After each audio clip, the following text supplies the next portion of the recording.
Hey Gators and sports fans, get all your Gator talk, news, analysis, and opinions on the Pod Up with Matthews in the Morning podcast. Find us on your favorite podcast platform or watch us on Facebook Live between 8 a.m. and 9 a.m. every weekday. Pod Up, because we are Gator fans. So say it's great to be a Florida Gator. Good morning and welcome to a Tuesday edition of Pod Up with Matthews in the Morning from the Crime Prevention Security System Studios. Large enough to serve you, small enough to care. It's Tuesday. That means good old buddy Mark. We normally have Trent Whittemore on Tuesday. We're going to have him tomorrow instead. So we got Buddy for a little bit here. We'll talk about the state of the Florida football program. We'll answer any of your questions because Buddy has all the answers. Got them all right here, Shane. Got all the answers. So if you missed it last night, everything. If you missed it last night, the Chiefs beat the Giants 20-17. And I tell you what, folks, if you're not watching Peyton and Eli, you're missing out on great. That's right. Your boys are back, aren't they? Yeah, that's right. It's unbelievable, buddy, because you can, for the average fan, you can understand the process of being a quarterback. Why, because I can't tell you how many times they talked about the Giants playing a deep cover too high shell, playing zone, and Mahomes never got any deep shots. So he kept just checking it down, 5 yards here, 6 yards there. But the average fan wants to sit there and go, why are we not throwing it deep? Well, Peyton and Eli explained that extremely well. So I just two deep safeties. Yeah, they played them really deep. I watched about 10 minutes of it. And by the way, what happened to Tony? Last time I turned off the radio, his hand was hurt. Did he come back or is it broken? Who? Tony got injured. Oh, I didn't see that part. I don't think they should. Like I told you, I wasn't watching. I was just listening to Peyton. Well, of course you were. Well, during my show, it's all you were doing, listening to Peyton and Eli. No, not Buddy. You were listening. It's Buddy, okay. I don't blame you. Maybe somebody can tell us if Tony's hurt or not. I don't know. Yeah, I'm sure somebody on here will let us know. Joseph says here on Facebook Live, brought to you by Metal Law. He says, I can't wait to hear what Buddy has to say about Dan's press conference yesterday. The floor is yours, Buddy. Well, okay, Dan, here's the deal. It was 12 minutes and 44 seconds. I timed it. I don't want to read too much into this because I think some people overreacted to it. And I think more interestingly and perhaps more damaging was the story yesterday on The Athletic written by two very good reporters, Bruce Feldman with being one of them. and it had some specifics in it of coaches criticizing the program. Now, that's valid stuff to talk about. The press conference is only important because it talks about the demeanor of a coach. Look, I've seen this movie, Shane, a bunch of times in my lifetime. I've seen coaches go off and get mad and whatever. And sometimes I don't blame them. But they got to answer the questions because that's what they get paid to do. And remember, this is not just a press conference. This is a TV show now. It ain't like it used to be when Coach Spurrier could say at luncheon, bring your recorders up here and put them on the table. I got something to say off the record, And now this is on YouTube. So it's a performance, not just a press conference. I think there's two things, and I won't get too deep into it. One is Dan suffers from the fact that he looks, the word petulant is a good word if you look it up, petulant, that he looks, sometimes he's disrespectful. Okay, that's the key thing here. Disrespectful is the word we're all looking for, and that goes both ways with Dan as well. I mean, he can't be disrespected, and I think that what he did yesterday was he basically said, "F you, I'm going to do it my way, and I ain't having no more press conferences. We're going to circle the wagons." And Shane, you know what coaches do when they circle the wagons? Well, Muschamp was the king of that. Cut everybody off. Well, okay, I can't blame him in a way because what else is he going to say? He got beat by a better team. He's not Georgia. And yet there are some positives. So the press conference was what was read into it after by the national media, he got toasted by the media, by the social media, and Feinbaum was critical, but he saw a lot more there than what the average person did, and wondered what's going on here. And that's kind of what we are left with. What's going on here? And only Dan Mullen and his team can answer that. And I think it's a little bit scary for Gator fans. What does it mean? Let's not go. They used to hang him in effigy in the old days. Hang Dan Mullen in effigy here. He needs to understand he's accountable for his comments. That he can't be disingenuous or refuse in an arrogant way to answer a question, because as tough as it is to answer this question, there is no answer to it. You and I talk about it every week, and I talk about it every week. Recruiting. We get it. We know that is the big problem. And no, I don't know how to fix it, and Dan Mullen doesn't know how to fix it. So that was the persona of Dan Mullen. And in fact, he's coming off of I wouldn't call it a beat down, but I call it a very disappointing day and a disappointing loss. But in reality, when we assess all this, let's see where we are. So, yeah, the press conference was not a pretty sight, but it's not something that has to be fatal. We got a Facebook Live here brought to you by Metal Law from Kevin. He says, Shane, I heard yesterday somebody say something about our players are entitled and they want to look different, that they're all individualistic and just playing for themselves. You kind of criticized that before as well, but what do you think? Or if you think that it has something to do with the whole likeness image thing, that they are not able to get paid, and how has that affected some players to act more selfishly instead of being on a team? Well, I've been saying this for about a year and a half about how guys are all about themselves, the way they dress on the field. People can sit here and say that I'm nitpicking. Watch other programs. Everybody's wearing the same thing is my point. Name, image, and likeness. I don't think we got a lot of guys making any money. I could be wrong, but I've not seen anything come out and say this player's getting $25,000 from company X. I think they're getting paid a little bit of money also from some T-shirts that maybe their family members are selling or whatever. But I mean, buddy, I don't know if that's the case. Like I said, I could be wrong. I don't know the answer to that, but I do know that we have some guys that, for whatever reason, want to kind of do their own thing. And my eyes have shown me that the last year and a half or so. Well, okay, you're right. I mean, look, here's the thing. I don't want to be that get off my lawn guy, and because this is a new era. But buddy, my point is, I watch a ton of college football. Do you see that in other programs? I don't look for that. I don't really know. Honestly, that's really above my pay grade. And you're entitled, and you're right. You have been saying, but Shane, this is a difficult area. You have a very fine young man on the show, Trent Whittemore, will be on tomorrow. I think the world of Trent Whittemore. Is he one of those greed heads? No, he's not. No, he knows what he's supposed to do. Yeah, but by the same token, I got off a phone call yesterday for 45 minutes with a group of people that is involved in name, image, and likeness. And they had a lot to say, and they wanted to hear me to tell their story, and they wanted me to hear it, whatever. Okay, I listen. I get it. And this is their pitch, and they're kind of right about this, Shane. If you're going to talk about recruiting, it's like facilities, Shane. You criticize facilities, and you're right. And we talked about Jeremy Foley in the arms race, and he didn't react to that well. He should have reacted quicker. As a result, the Gators and Florida's sports program is behind and way down. Maybe they'll catch up. We'll see. But the fact is, when it first came out, I'm saying, why do they got to spend all those millions on these facilities, just like everybody else did? Now we kind of know why. You got to do it because it's the price of poker, as they say.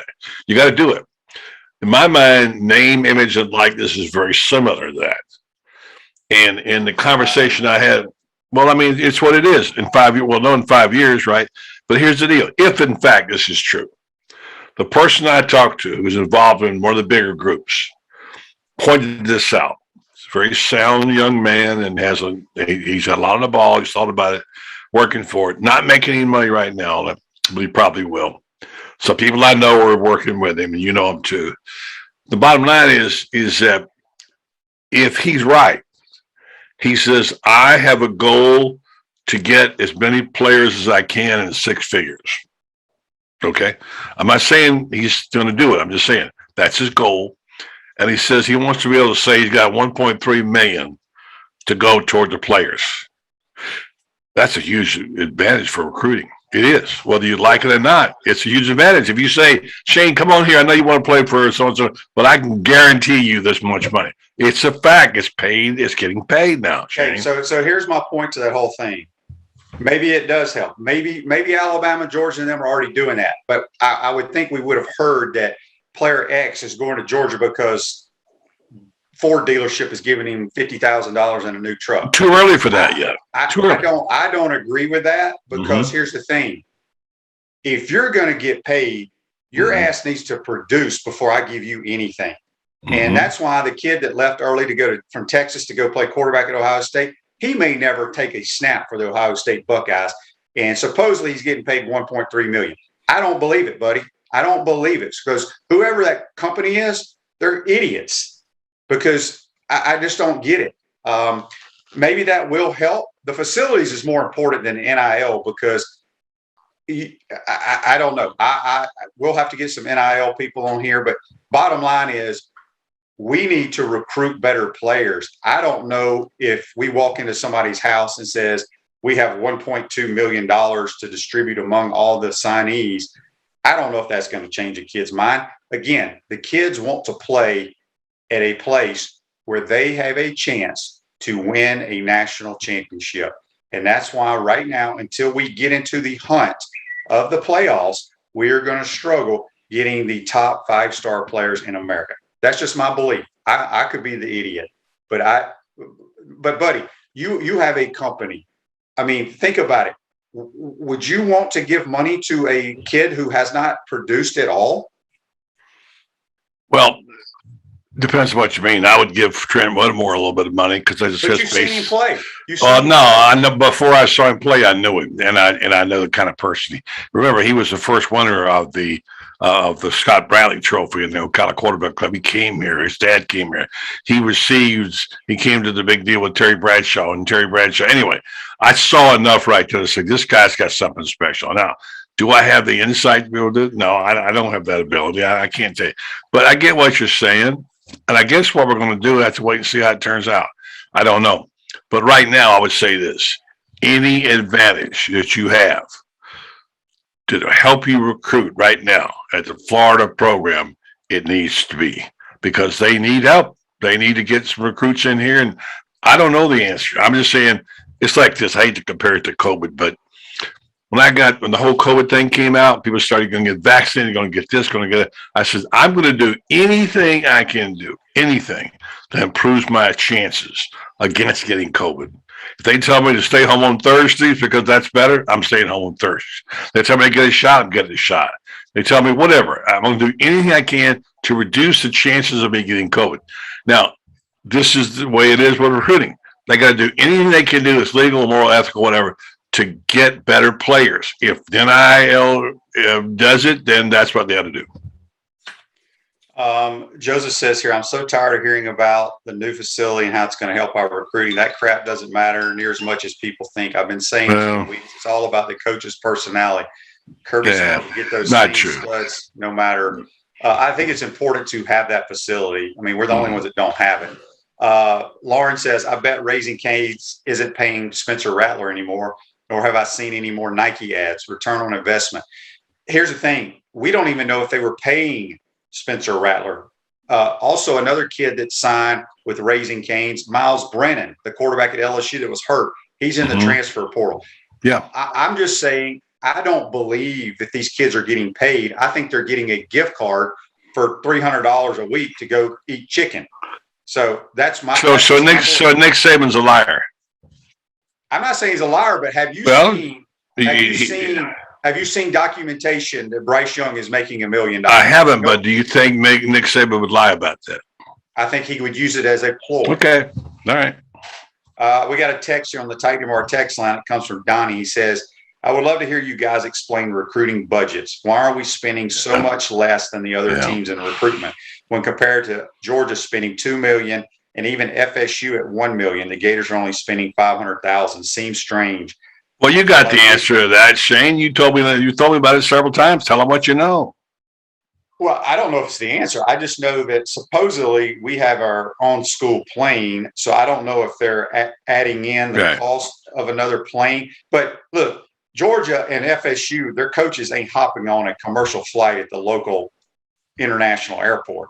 They're getting net jets or wheels up with somebody. So I don't know. I don't know the answer to that, Donnie, but we appreciate the text for sure. Let's see what we got here.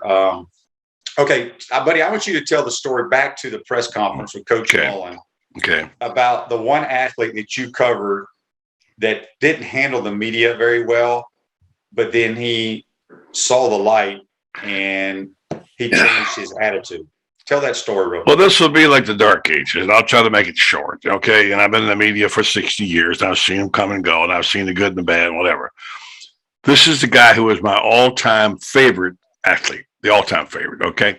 I didn't like him at all, and America didn't like him at all because he was beating one of the heroes every week, and he dethroned him. He was a chubby guy from Ohio and was called Ohio Fats. And he had a terrible public image in his 20s. And one day, somebody got a hold of Jack Nicklaus. I think it might have been Mark McCormick, and sat him down and said, Jack, you got to get your act together. You got to change your attitude. You got to change your image. Okay. Maybe the most remarkable do-over of any athlete I have ever seen. Jack Nicklaus, 24, 25, fat, great player, would beat up Arnold Palmer, et cetera, not a favorite among the people in America. He went to work and he did some things that he took. It was a transformation. I was there to chronicle it. I saw it with my own eyes. I talked to Jack a good deal about it. This guy went from being a fat dude who was, to a good-looking guy who slimmed down, got in shape, shaped his hair, started getting the dude looking good, had great-looking clothes, personality, and he did one huge thing. It's more important than it is now, but it's still important. He engaged people. The press conferences would come along. Shane, you say, Jack, how's your putter? He said, well, Shane, let me tell you something. I got a putt. He actually engaged the people. I don't want to overvalue media here. I'm not saying they're that important, but they are the conduit to which you speak to the people. Roll the clock forward. This is a TV show now, as I said. Dan Mullen's press conferences are on YouTube. The image he portrays is the image America sees in him. Dan's not a bad guy. Okay, I want to get there. And I want to say you got to stop bashing Dan Mullen. Criticize him and move on. But Dan has a personality. I won't call it a flaw, but I'll call it something that is not an asset for him. The word snarky comes to mind. Everybody knows it who knows Dan, his former assistant coaches, head coaches, whatever, and the attitude. And this came out in the story yesterday. This is one of the things about people that like Dan Mullen, okay, because of how he acts. Well, he hasn't had his best last couple of years. It's not all terrible. I get the fact that he didn't like Darth Vader. Get over it, folks. It was Halloween. It was a little joke, okay? But there are other incidences where Dan, what do you want to call it? Say it was a bad look when he got to do it with Drinkwitz? I don't know. I like a feisty coach, so I was not so much that. But there are things that come up in press conferences that are perceived as being arrogant and dismissive.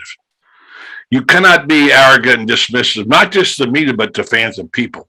When Dan gets in that mode, he gets in trouble. He got in trouble yesterday because he was dismissive again. So, and Jack Nicklaus is an example of what a guy, if I could just get Dan Mullen to go back in time and study what Jack was, I'm not saying he has to be a winning personality.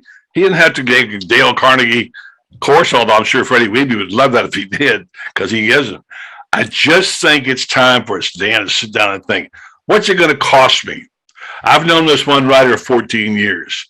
In all the press conferences I've done, I've never mentioned his name. Never. Why? Is it you're too good to do that? Because that's what it looks like, feels like to people. So I think I don't want to call it a flaw. It's just a little something that Dan could do. Look, he could turn this thing. He could turn it around. He could turn on the sharp like others have done. Coach Spurrier knows how to do that. He'll tell him, teach him a thing or two. So I just want to say that that's the story of Jack Nicklaus. Take it for what it is. Maybe it's not Dan Mullen, but to me, that's the problem. And look, I want to tell you, I don't have the answers, but I'm looking just like he is. I got a bunch of notes. I went through this whole roster today and checked off the names of people that are coming back. It's not hopeless. Well, here's the thing, buddy. We don't know who's coming back right now. Well, I know, but I mean, that's a good point. Yeah, but if they all did, there's a list of names on here. I counted 39 or 40 coming back that could be making contributions now. Okay, and it's not all terrible. The question is, what can Dan Mullen do to enhance that? Not just to recruit the ones he doesn't have, but to recruit the ones he also has. Yeah, it'll be interesting to see what happens with the transfer portal when the season's over. If any kids leave, heck, we may want some of them to leave. I don't mean it in a bad way, but, who knows? Turn your car or truck into a rolling billboard for your business or brand with an eye-catching vehicle wrap from Wrap Spot this November. Mention promo code Shane, receive 13% off your vehicle wrap. Speaking with Buddy Martin here from the Buddy Martin Show. Joseph says, he's telling John, our only 5-star freshman is starting. The issue is we only got one, and we were lucky to get him. I think he's talking about Jalen Marshall Jr. Richard says we need a miracle from the portal. Yeah, possibly. I don't know what's going to happen. So, Buddy, right now, I would say Florida's going to end up 8-4, go to a bowl game. I'm hoping the Music City Bowl. Right. I'm hoping for. I mean, what do you think about going back-to-back 8-4 years? Well, I'm going to go into my book today and see how many 8-4s there have been, because part of the rehabilitation of this program and through the fans is what's so terrible about being 8-4. Because let me finish this thought. No. I want to say, let's look at the D's here. This is a disappointment what happened in Georgia, okay? But it's not a disaster. And that's a problem Gator fans have trouble celebrating. They all pile on. You got to stop piling on. It's a disappointment, but not a disaster. And you cannot disrespect Mullen and his players, and he can't disrespect those around him in the media. So that's the 3 Ds. Disappointment, disaster, disrespect. And then I think the 4th D is develop. Obviously, we know where that's going. So, Shane, look at this. Franz Beard reminded me this last night. We were talking after you left the program. Buddy, you picked them 9-3. Yeah, I did. I said I thought there's a possibility they could go 10-2, but I picked them 9-3. I didn't see Kentucky. I thought they'd win that. And by the way, Kentucky is now being Kentucky, just so you know. Like I said, quit telling me Kentucky is being an SEC contender. So just to finish this thought, they're not Georgia. They're not Alabama. They're better than Kentucky, but not that night. Probably more like Auburn, which right now, by the way, is not a bad place to be. If you're 8-4, go to the Music City Bowl, okay. You spin it forward and you say, let's do something about next year. And Shane, you know what has to be done. The things that got to be done. But I want to emphasize one thing. The glass half full. You can build on Emory Jones, and you can build on AR-15, and you can build on young players like Rashad Torrance, who had a terrific game, by the way. Lost and everything else he played really well. He's a playmaker they've been needing. And you know what, Shane? As bad as the defense was, and we talked about this on my show last night, you and I did, but they played pretty well for 57 minutes and 43 seconds. Think about it. The defense played pretty well, right? I thought the defense played really well against Georgia. Yeah. I think defense only gave up 13 points, and defense only gave up 28 at LSU. I think people forget that. Right. The issue I had at LSU was there was zero effort. Yeah. And people want to talk about the scheme. I will argue with you all day long. I will sit down with the tape and show you that nobody on defense gave a damn at LSU. They got their asses handed to them. It was embarrassing to watch. Nobody even tried to get off blocks. They tried against Georgia. I thought their effort was outstanding. But, I guess, Joe says here, but buddy, that is 4-4 in the SEC. You know, I guess if we end up going 8-4, the best win we have will be against the Tennessee Volunteers. And I wasn't sure if we could go 10-2 or 9-3. I have a hard time in my mind thinking how we lose to the Kentuckys of the world. Yeah, and I know that was one was a head scratcher. I grant you. Look, Joe, I get it, but let's be realistic here. You're not going to beat Georgia this year, and you could have beat Alabama. But let's look at the body of work here. All right, let's look at those 4 games. Hey, they could have beaten Alabama very easily. Okay, and we'd have thought this program was over the top, right? Really no excuse for the way they played against Kentucky with the false starts and block kick and all the stuff that went on, not putting the ball in the end zone. The collapse at LSU was unforgivable. That's going to go on the coaching staff. And Georgia they were going to lose that game, whether by a point or 30 points, they were going to lose that game, period. So they really haven't done, except for LSU, played that badly. All right. In fact, if they hadn't lost to LSU, they'd be on track to what I said, 9-3. So you got to be realistic. How bad was it? Let me go back to disappointing, but not disaster. It's where they go from here that we got to figure out. And I don't know if anybody got that figured out, including Dan Mullen. You think they'll go 4-0? I don't know if they will go 4-0. But they're playing 4 bad football teams. I don't care. Really They lost to a bad football team, LSU too. So it can happen. LSU at least has the athletes. These teams we're getting ready to play don't have the athletes. All right. Well, you could be right, but it's not been proven yet. So what do? You assess the casualties of where you stand. You look at it. If you can say you want to be a glass half full guy, it's not like, whistling to the graveyard or not recognizing what's wrong with the team and program. There's a lot to go around there, but take your medicine, but don't give up yet, because there is some hope, and I got some reasons why. I think there's some hope, and I think right now Gator fans need something to hang their hat on. It's been, let's be honest, they're a little bit entitled. They expect to win. They think they're Alabama and Georgia. They're not, but this is an off year. Hard to admit it. The Music City Bowl might be as good as it gets, but there's evidence that the transfer portal can fix some things. You can still recruit. This is University of Florida, okay? This is not Vanderbilt. You can still recruit. You can develop 3 stars into 4, what have you. Things can change.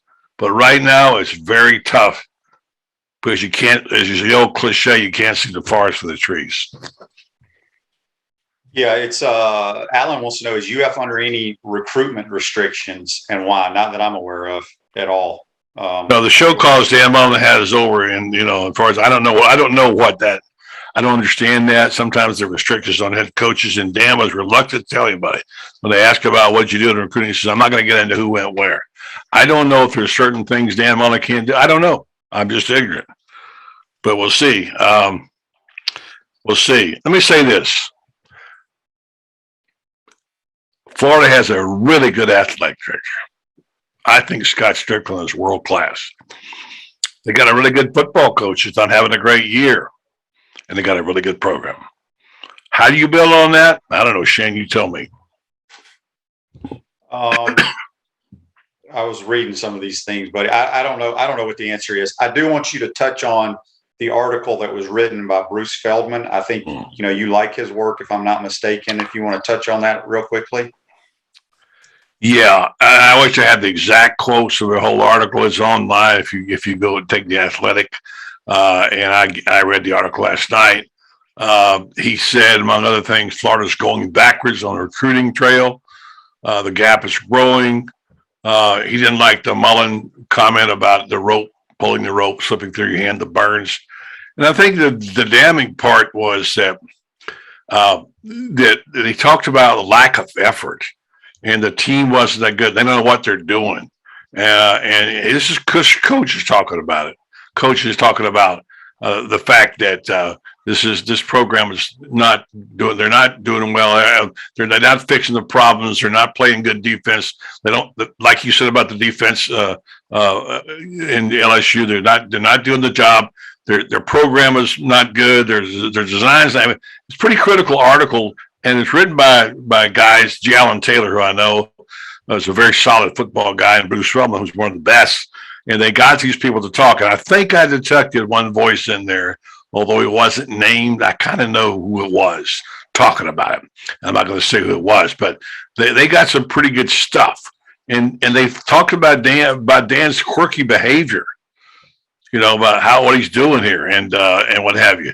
So it'd be take too long to go through the whole article, read it for yourself, but it's pretty damning evidence of the fact that this is their perception of the program. Now, this is the critical part.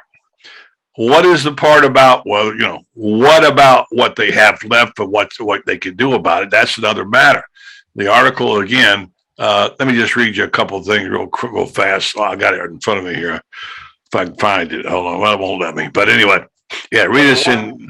The thing that stood out to me, because just so people know, and I think you mentioned this, they talked to some other SEC coaches off the record about the Florida football team. And the things that bothered me out of that article the most are things that I've seen with my own eyes, where it says Florida doesn't play with any effort. Right. And they think they're better than they are. Right. And I got the article now. I got a piece of it, right? If I can read it. He says, it's the problem scheme, personnel, toughness. Opposing coaches cite problems in each area. They play with zero discipline, said one SEC offensive coach whose team faced the Gators this season. They don't play hard. Another one said, we were more physical and much better than them in the box. He said, we were mauling them. All right. This is what one coach said. And then one more, a defensive coach said, what in the world are they trying to get done? As he watched their defense play. So last year they were doing something really unsound defensively, do some crazy, goofy things. They're odd. That's some of the things the SEC coaches are saying.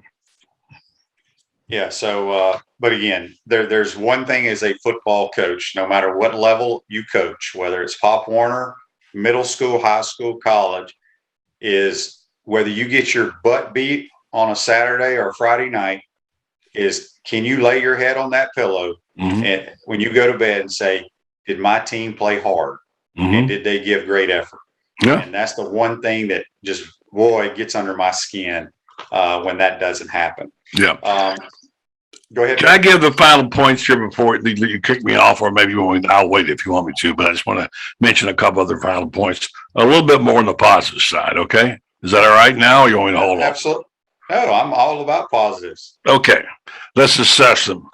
I said it before, really good coach, really good AD. I'm really happy with them. And they get some good players, Shane. They're not devoid of good players. I think it's been disrespectful for people to talk about, recruit. Yeah, you want to get more? Sure, you never can get enough. Kirby Smart still wants more. But I've got 40 names here of people who are decent players, most of whom will be back next year. There's a transfer portal, and there's some recruiting to be left. There's still some players that want to be Gators out there. We'll see.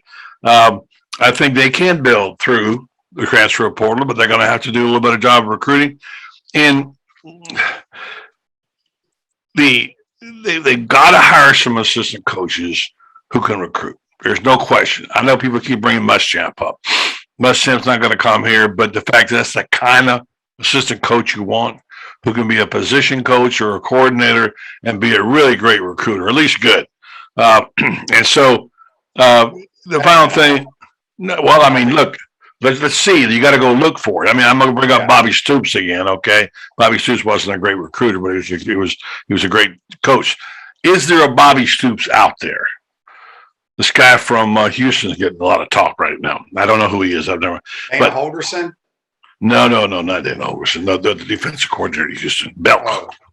Guy's name is Belk. Getting a lot of talk. You're talking about defensive coach. Defensive coordinators, yeah. No, I know Dana. So this is going to sound cheesy and like a homer and whatever, but it's true for the Gator fans out there. It can still be great to be a Florida Gator. It can be.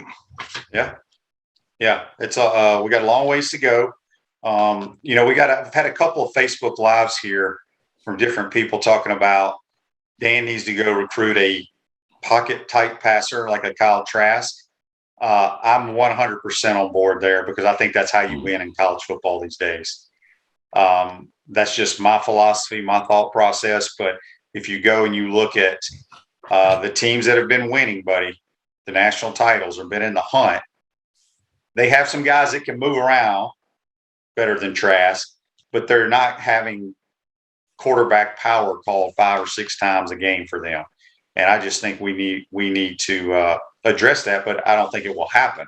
That's just my philosophy. All right, let me comment on that real quick. I'm going to say, okay, I hear what you're saying, but what about the fact, let's be honest, it's good. They got some really good, promising receivers, but they don't have the squad they had last year.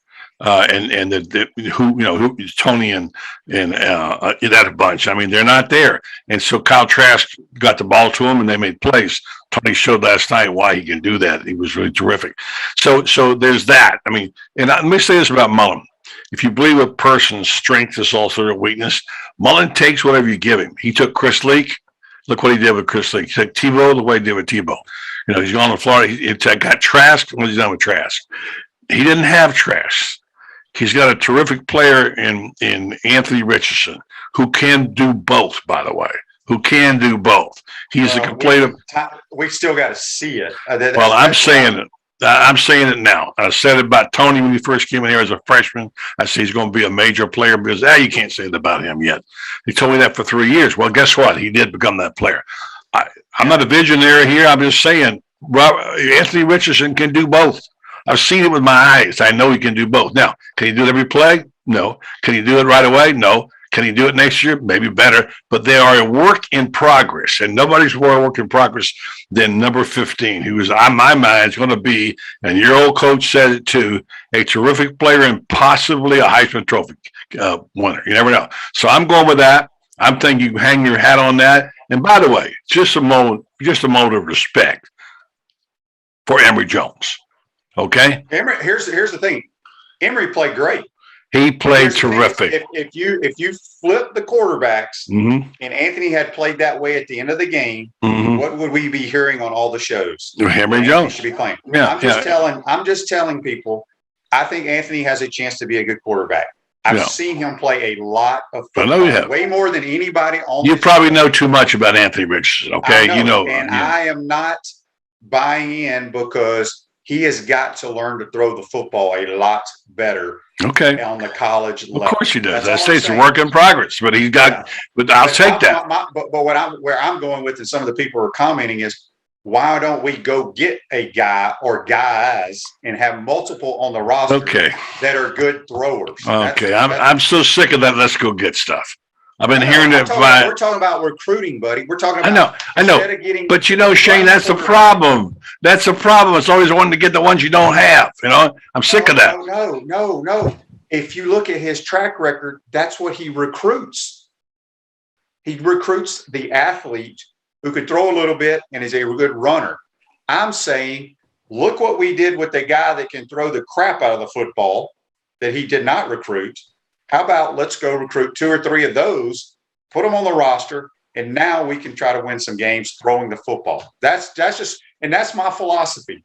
It's not what they believe in, and there's nothing wrong with that. But I think that's how you win in college football right now. But you're talking both ways, Shane. You can't have it both ways. How am I talking both ways? Because you just saying go recruit. You just mentioned the guy he didn't recruit, what a great player he was, and he didn't recruit Chris Leak either, by the way. So I'm just saying he's a thrower. That's okay. Where I'm going with this. But my point is he didn't recruit him. He had him already when he got there. He didn't recruit him. And I thought Dan did a phenomenal job with Chris Leak and Kyle Trask. And if you go back and you look at the stats, the points you put up, how many people enjoyed watching football for the Gators the last year and a half with Kyle Trask throwing it all over the ballpark? My point is why we don't go and try to sign 3 guys. They don't have to be 5 stars. They just got to be guys that can drop back, make decisions, throw the ball accurately. That's all I'm asking. That's where I'm going with this. I'm not talking out of both sides of my mouth. I'm just saying we don't have those guys on the roster, and that's their philosophy. My philosophy would be, shoot, look what I did with Kyle Trask. Let me go find a couple of him in America and see if we can do that again. That's just where I'm saying. All right. Do you not like Kitna? I haven't seen Kitna play. Okay. I haven't watched him play. There you go. Well, maybe he is that guy, Jalen Kitna. He could He's be. 6'4". I mean, we don't know I that. know his dad. I don't know him, though. I'm just saying, we don't know. Del Rio, I don't know. I mean, we don't know. Maybe he has gone and got that. But we got to get off this kick of let's go get. Let's go get. But the reason I say that is because we aren't even trying to get those kind of players, is what my point is trying How to do you know that? How do you know that? I guess you're right. I don't. But if you look at his track record everywhere, Mississippi State, Florida, before he came here. Big quarterback who can run.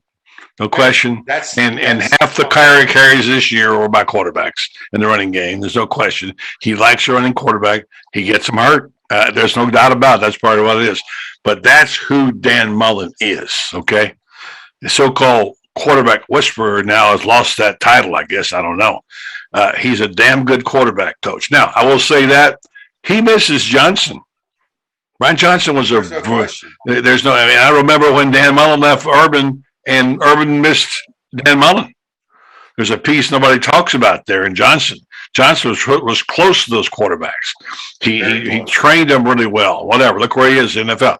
So, but the problem with let's go get, this is not the NFL. You can't go make a trade. Yeah, but my phrase "let's go get" means let's recruit a different style of quarterback. Then maybe I phrased it wrong.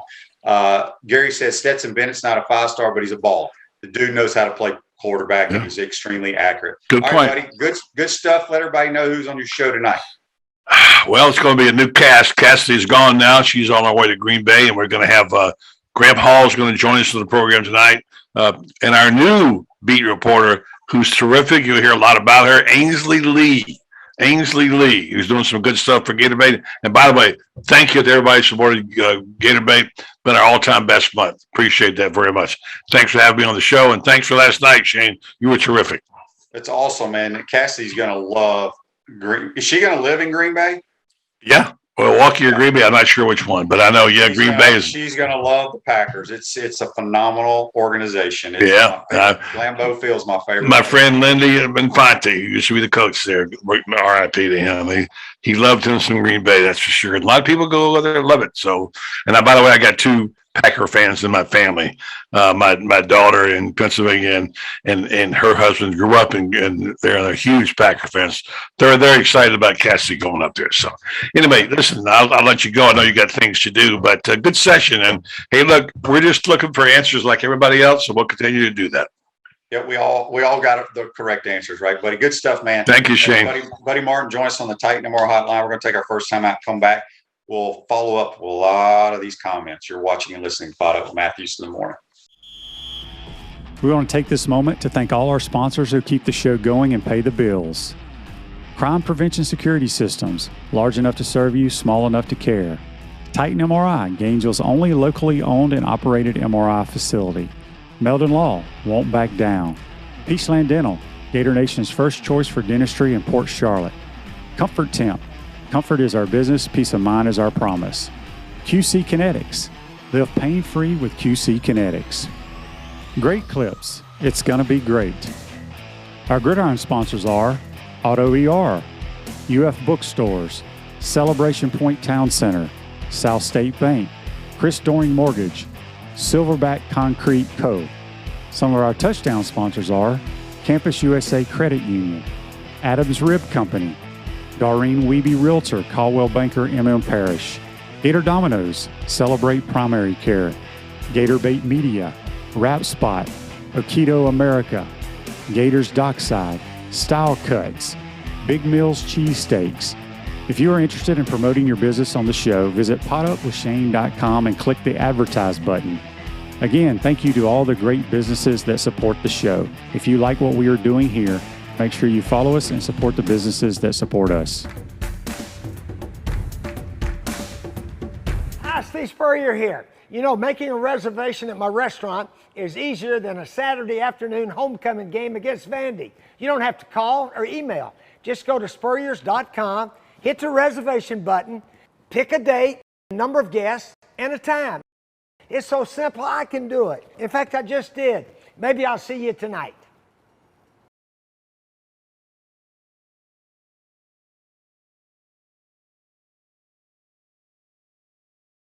Welcome back to the Crime Prevention Security System Studios, Celebration Points, where the Gators go to celebrate with premium brands like Nike, Prime and Pearl Riga Cinemas, Le Macaron, Dave & Buster's, Bass Pro Shops, and the HBC's restaurant, Spurrier's Gridiron Grill, which is now serving brunch on Saturday and Sundays. We'll see you at Celebration Point. where the Gators go to celebrate. I want to thank Buddy for joining us. I'm going to try to run down a bunch of these Facebook Live comments and questions. Keep them coming. But first, we're going to get to This Day in Sports, brought to you by our good friends at Comfort Temp. Comfort is our business, peace of mind is our promise. Comfort Temp's now hiring team members with all levels of experience, even $1,000 signing bonus for qualified positions. Give Comfort Temp a call. It's 352-376-2366. This Day in Sports, back in 1974, the Atlanta Braves trade then Major League Baseball home run king Hank Aaron to the Milwaukee Brewers for outfielder Dave May. I don't know why they would do that, but they did. That's brought to you by This Day in Sports from our good friends at Comfort Temp. Just got a text on the Titan MR text line. Let's see what it says here. Shane's right. Why aren't we in the discussion for Arch Manning? There is no, I don't even know who this is, but Arch Manning, I have a better chance of being the head coach of the Green Bay Packers than Arch Manning coming to play at Florida. We aren't even trying. UF has 3 QB Heismans. Should have been 4. Rex was robbed. I agree with that.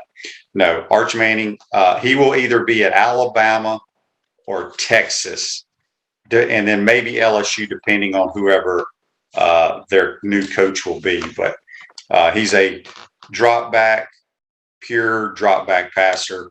I see him at Texas, or shoot, he may end up at Georgia. I know he's been there quite a few times, but I see him at Alabama or Texas personally. Jeff says anytime the Packers lose, Cassidy can ask Matt Fleur if he was out-coached. That's pretty good. That's funny. She's going to enjoy covering the Packers. Chris says here, hey, Shane, I went to the game Saturday. A couple things. Number one, their line of scrimmage was way bigger than us on both sides. Looks like Florida came out flat, always jumping around, just a few guys. Dan Mullen's going to be the coach for a few more years. Yeah, Alabama, Georgia, Texas A&M, they got some big dudes on their teams, man. They are different looking ball club. LSU used to be like that. They still have some really good athletes, not as many as in the past, but I don't know what the answer is. It's frustrating. I'm frustrated just like everyone else. And I want to make this point. I think Anthony and Emory are very good fits for what Dan Mullen likes to do. I mean, heck, that's why he went and got them. But I feel like the way you win in college football today is throwing it and having a really good thrower. I mean, you think about it. Oklahoma's got a phenomenal thrower. Alabama's got a phenomenal thrower. When Clemson was in their heyday, Trevor Lawrence, phenomenal thrower.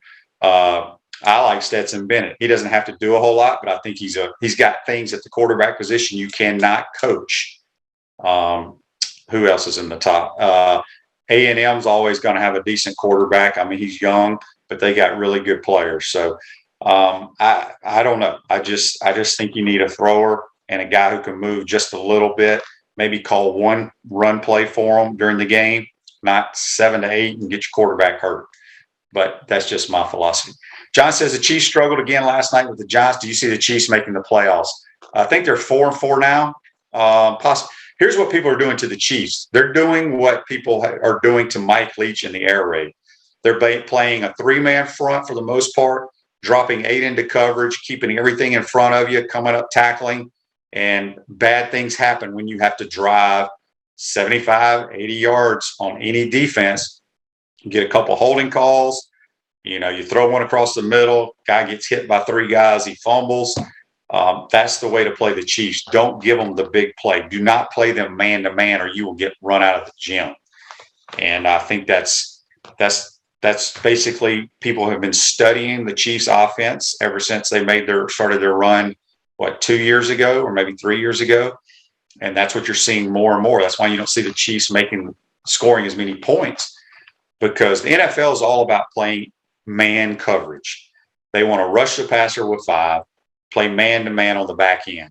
Well, you can't do that against the Chiefs. You will get destroyed.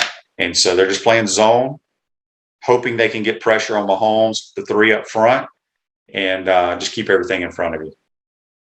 John also says the Chiefs' defense is at the bottom of the league. Yeah, they've never been real good on defense.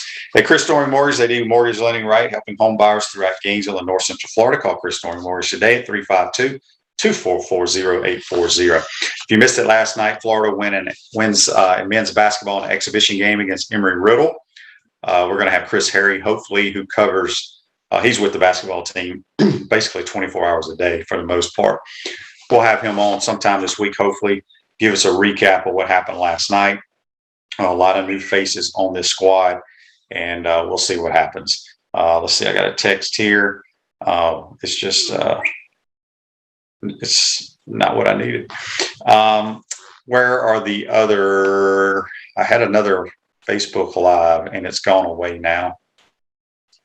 But anyway, let's see what Game 6 tonight in the World Series back in Houston.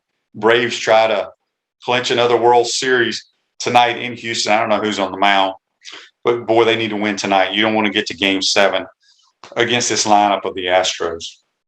You also have, I saw this, and for if you love college football or do you love football, I saw starting tonight, or it goes back to last Thursday, I guess.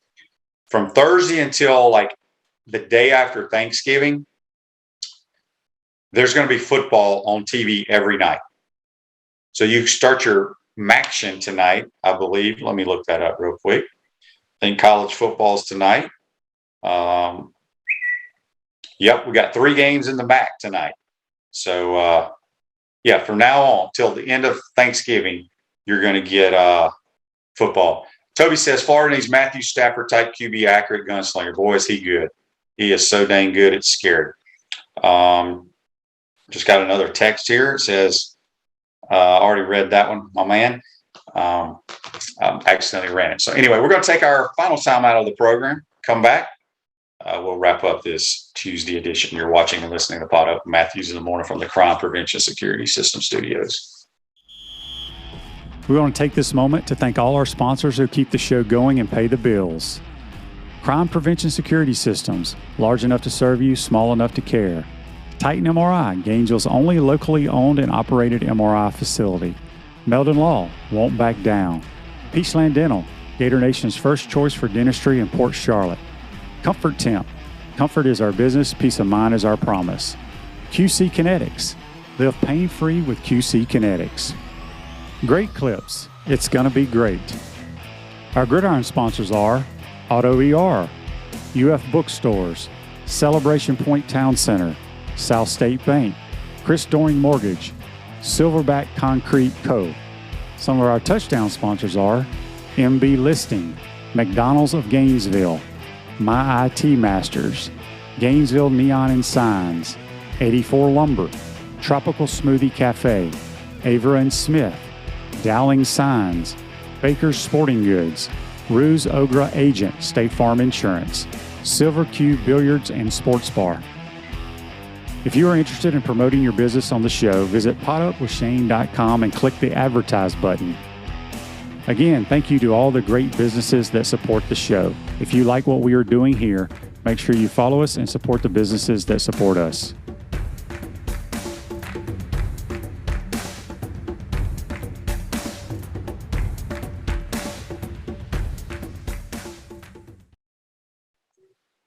Welcome back to the Crime Prevention Security System Studios. Center State Bank is now South State Bank. They still put business first, folks. We understand that small businesses need a community business partner that they can rely on. South State still has 4 convenient Alachua County locations. South State Bank, banking forward, member FDIC. Brandon says on Facebook Live, I'd like to see Jeff Cardozo on the show. I usually get Jeff on during baseball season since he's their play-by-play guy. But we can get him on sooner if y'all would like. Don't forget today, if you never watched Coach Spurrier, Steve Russell, and I do a show called Inside the Huddle. It's today at 11 o'clock from 11 to noon. We'll get Coach Spurrier's thoughts on what's going on from the Ambassador. But today's show's a wrap, brought to you by Wrap Spot. Enjoy your day, folks. We'll see you tomorrow.